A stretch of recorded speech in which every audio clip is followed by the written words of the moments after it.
Mga tropes, grabe, kung akala natin na panood na natin ang pinakamasamang laro ng Miami Heat ngayong season, mag-isip-isip tayo ulit.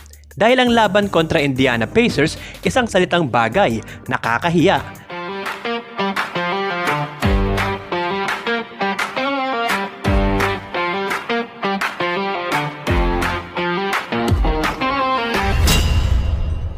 Oo mga tropes, yung Pacers na may pinakamasamang record sa buong NBA, ginawa nilang mukhang elite team ang sarili nila laban sa Heat. Kung hindi mo alam ang standings at pinanonood mo lang ang larong to, iisipin mong contender ang Pacers at lottery team ang Miami Heat. Ganun kalala. Dahil sa talong to, bumaba ang record ng Heat sa 2018. Bagsak sa 8th seed sa Eastern Conference at 5-5 na lang sila sa huling 10 laro. At simulan na natin ang pinakamabigat na usapan, si Norman Powell. Mga tropes, ito na ang pinakamasamang laro niya sa unang season niya sa Miami. Siya dapat ang spark ng opensa, ang naging dahilan ng mainit na simula ng Heat ngayong taon. Pero sa larong to, parang ibang tao ang nasa court. Mabagal, walang kumpiyansa at walang rhythm. 2 out of 12 lang sa field, 1 out of 7 sa 3. Isang free throw lang ang pumasok sa dalawang attempt.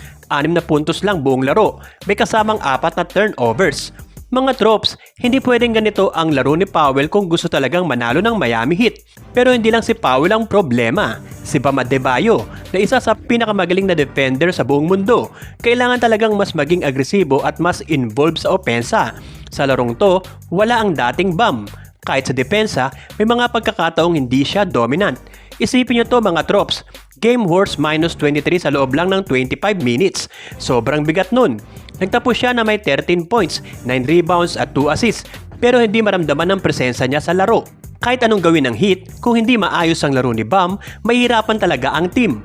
At eto pa, si Davion Mitchell. Isang salitang babagay, no show. Sa opensa, wala. Sa depensa, wala rin. Isang assist lang kontra 2 turnovers. Isang shot attempt lang buong laro. Walang steal, walang block. Sa loob ng 19 minutes, halos walang impact. Nagtapos na may 1 point lang. Para kang naglaro ng kulang sa tao. Kung tutusin mga tropes, ito yung klase ng laro na dapat maging wake-up call sa Miami Heat. Hindi pwedeng basta-basta lang, lalo na kung kalaban mo ang team na may pinakamasamang record sa liga. Pero kayo mga tropes, ano sa tingin nyo ang pinaka nakakabahala sa larong to?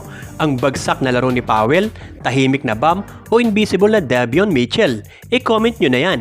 Yun muna mga tropes ang kwento natin ngayon. Kung nakaabang kayo sa Miami Heat updates, ito ang tamang channel para sa inyo. At syempre, huwag kalimutang i-like ang video na to at mag-subscribe. Tuloy-tuloy pa ang mga balitang Miami Heat natin dito sa Top Sports PH. Power mga tropes! Kita-kits sa next upload!